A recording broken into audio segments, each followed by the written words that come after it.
ngayong araw pwedeng isang RFID na lang ang gamitin sa lahat ng expressway sa Luzon.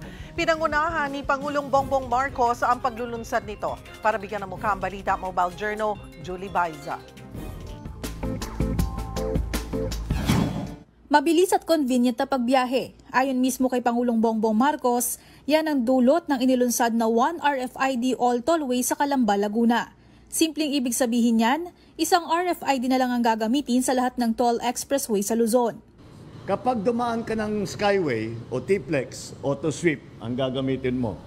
Kapag naman NLEX o EasyTex, EasyTrip naman. Ibig sabihin, dalawang card, dalawang account, dalawang load sa bawat biyahe.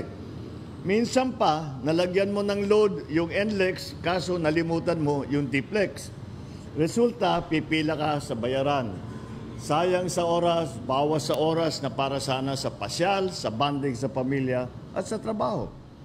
Simula ngayon, iisang RFID sticker na lang ang kailangan para sa mga toll expressway natin sa buong Luzon.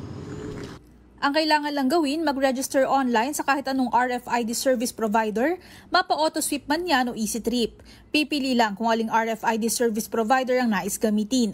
Sa sandaling makapili, pumunta naman sa service center para alisin ng RFID sticker at account.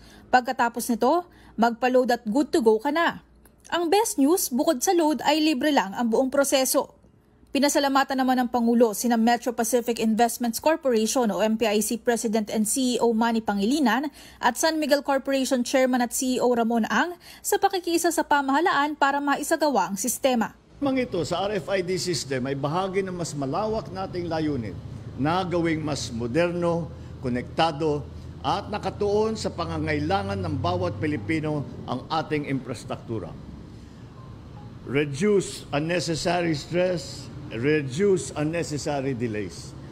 Mga kapatid, Mobile Journal Julie Baiza po, hatid ang mukha ng balita.